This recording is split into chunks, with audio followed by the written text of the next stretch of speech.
So if you could talk a little bit about if you're working, for example, with a school choir of either primary or middle school or secondary school with say a 2 or 3 hour session, what might the choral conductor expect from you in your working in that situation?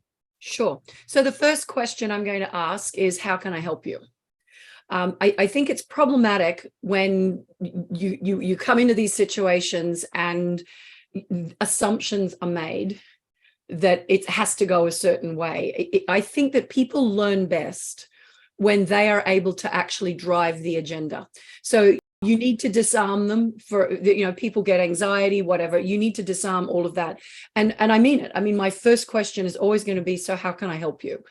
So you're tailoring it to the consumer in a way, if you like. Well, absolutely. Yeah. I mean, what they need is what they're going to get. And sometimes they're like, gee, well, I'm not sure. So then we can ask a few more questions. So for example, well, what kind of vocal technique needs do you have? Or what kind of musical needs do you have? Or, what sort of problems have you been experiencing? And sometimes when you get people talking that way, it becomes very clear very quickly what that agenda needs to be. Now, some folks want to fix everything in one session. And so the other thing I think is to help people to set realistic expectations about, okay, well, with the time we have and all of these things we need to do, if you're open to it, I would like to suggest Some people are very clear. I want to do this. I want to address that. Fine. Right. But other people are like, well, I'm not really sure. So then I'll say, well, could you just warm up your choir? Could you just sing me something? I want to see them in the wild. I want to see them just doing what they do, because the minute I step in front of that choir, something shifts and it all of a sudden becomes more of my choir than their choir, if that makes sense. There's a profound impact that you have. And I am very respectful of that relationship. And I'm never going to come in and just sort of say, you stand over there, you go and sing with the altos, watch me do it, show a few things, and then walk out. And sadly, I have seen that model of clinic and working all too often. And I can't do that. I think it's dishonest and it's unfair. The other thing I will ask the conductors, and again, if any of them are watching this, I want them to think about this in advance. I would love the opportunity to work actually with the conductor as much as the choristers, and to help the choristers to understand what's your responsibility and help the conductors understand what they're empowered to do. And then by working with them together, when the choristers see the conductor taking some risks, when the conductor finally has that moment of, oh, thank God, it's not all me. Like, I am actually allowed to demand and expect certain things of the choir and so forth. There's a real change in the energy in the room. I had a workshop here actually just a couple of weeks ago with a young conductor who he had 30 minutes in his clinic in this particular workshop setting. And it was the end of a multi-part event. At the end of the night, he came up to me and he said, I'm going to be honest, I learned more from you in that 30 minutes than I did for my entire 2 years of grad school. And I was like, well, that's an exaggeration. He said, no. He said, because you asked me questions, you asked me to think about why, and you gave me opportunities to try it, and you gave me honest, immediate feedback. And he said, I was able to see very quickly what I was doing that worked and what didn't. And he said, you built me up in front of my students, and that gave them the confidence to trust what I was doing more. So I want to be very respectful of that. But it is going to come down in the end to how much the conductor can just listen and be in the moment and really hear what it is that you're trying to say. So I will demonstrate and I will try things here, watch this, try this.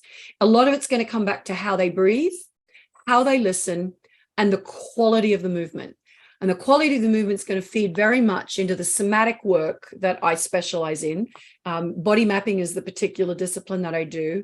And I think that is foundational to everything we're doing when we're working with our singers, our conductors. That to me is as important as knowing the rehearsal techniques. You use the word somatic. I don't know that that's a well understood word in Australian choral. Somatic comes from the Greek root soma, which means body. So somatic is a mind-body relationship.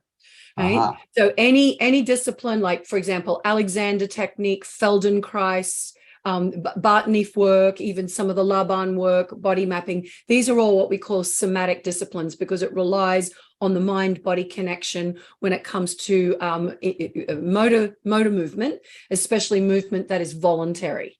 Okay, well, first question I'm going to ask is, how can I help you? What is it that you think you need? Right? Most teachers have a sense of what they're struggling with, whether it's a problem that the students are having and they need help finding other ways to, they might know what the problem is, but the techniques they're using are not addressing it. So it's sometimes just a different person coming in and saying the same thing, but a slightly different way can help, which is, I guess, something else I wanted to emphasize. I don't think that I'm ever going to, I don't think that I've ever really come in and said anything completely new, radical or different. It's just, hearing it from another source really reinforces it. So I want to really uphold the work that they're doing and build the confidence of both the conductor and the students. The reality is, and I don't know if you've had this experience in your role on the podium, but my experience is that when my choirs are doing well, it's because of me. And when they're not doing well, it's because of me. And that's a difficult thing, because the choristers themselves don't quite see it that way necessarily. I think that whether you're doing good or if you're doing good things or whether you're doing things that get in the way, they still love you and they still want to sing for you, right?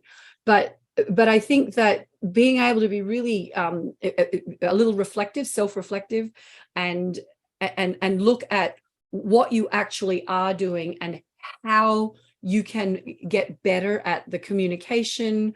Sometimes our choirs have trained us to doing certain things that are actually not advantageous, right? But they've gotten used to a certain routine. You try something new and it doesn't work, and people are like, well, that didn't work. Well, wait a minute. Doing something once isn't necessarily a fair crack, right? So if we want to try some new techniques, somebody like me coming in with the choir and doing it, the students will be like, oh, okay, or the choristers, they'll have a go. And then I'll say, right, now the teacher has a go. And so there's a way to help build that up as well.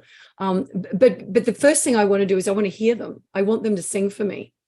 And I want the teacher to conduct them when they sing, so that the students feel comfortable and natural just doing what they do. And then I'm just always honored to be invited into other people's homes, as it were. So I want to be very respectful of the relationship that each conductor has with their choirs. And I want the singers in the choirs to understand that they have a responsibility too. That drives me nuts when you've got passive choristers who just kind of sit there with their arms folded, waiting to be told. And I want to try to get them a little bit more active and a little more engaged. And little kids can do that too, and they will, if you create the conditions that allow them to be that involved and that responsive.